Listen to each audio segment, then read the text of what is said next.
हिंगोली जिल्ह्यातील सुकळी खुर्द परिसरात वादळी वाऱ्यामुळे फळबागायतींचं मोठं नुकसान झालंय। केळीच्या बागा वादळी वाऱ्यामुळे आडव्या झाल्याने शेतकरी मोठ्या संकटात सापडलाय। अचानक आलेल्या वादळी वाऱ्यामुळे शेतकऱ्यांचा लाखो रुपयांचं नुकसान झाल्याचं कळतंय। याचाच आढावा घेतलाय आमचे हिंगोलीचे प्रतिनिधी गजानन वाणी यांनी। हिंगोली जिल्ह्यामध्ये मागील 8 दिवसापासून वादळी वाऱ्यासह पाऊस पडतोय आणि या पावसामुळे फळबागायतींच्या पिकांचं मोठं नुकसान होताना पाहायला मिळतंय। सध्या हिंगोलीच्या सुकळी खुर्द परिसरामध्ये आहे। या वादळी वाऱ्यामुळे फळबागायतींचं मोठं नुकसान झालेलं बघू शकता। मी केळीच्या बागेमध्ये आहे।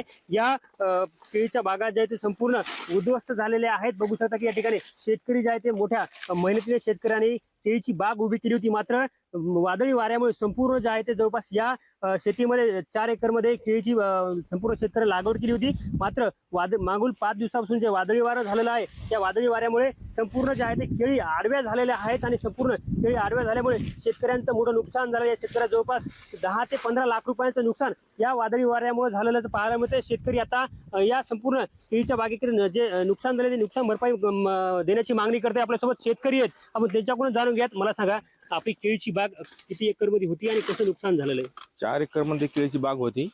त्याच्यात 5400 झाड आहेत पूर्ण, त्यातले 1000 झाड ते वादळ वाऱ्यामध्ये पूर्ण भुईसमान झालेलं आहे। हे घड कमीत कमी 50 ते 60 किलोचा घड पडला होता, तरी आमचे 4 ते 5 लाख रुपयाचे नुकसान झाले। सरकारकडे हेच अपेक्षा आहे की आमचं हे नुकसान झालेलं म्हणजे आम्हाला शासनानं मदत करावी। आपण जर बघितलं असेल की या शेतकऱ्यांचं संपूर्ण 4 एकरमधली जी केळीची बाग जी आडवी झाल्यामुळे जवळपास या शेतकऱ्यांचं 5 ते 6 लाख रुपयांचं नुकसान झाले। आता सरकारनं या बागाचे पंचनामे करून नुकसान भरपाई द्यावी अशी मागणी आता शेतकऱ्यातून केली जाते। कॅमेरामन राजेश सोबत गजानन वाणी, लोकशाही मराठी, हिंगोली। कोणीच नाही पाहायला तर वाली नाही, आम्हाला काही पंचनामा नाही, काहीच नाही। 1-1.5 हजार झाड आमचं 4 एकर याच्यातलं 1.5 हजार झाड पडलं, सगळं पूर्ण उद्ध्वस्त झालेलं आहे। 50-50 किलोचं एक घडे पूर्ण सपाट झालं, भुई सपाटलं की असं चक्रीवादळनं। तर कोणी विचारायला तयार नाही, शेतकऱ्याला वालीच नाही कोणी राहिलं सरकारच्या याच्यात। काय करता हे असं होतं, सोयाबीनला भाव नाही, सोयाबीनच्या भावामुळे आम्ही केळी लावल्या तर केळीला असं नुकसान झाल्यावर आता याला कोण पाहणार आहे? सरकारनं मदत द्या पाहिजे साहेब आम्हाला। याची पंचनामे करून तात्काळ पंचनामा करा, काहीतरी मदत द्या आम्हाला। 5-6 लाखाचं नुकसान आहे आमचं।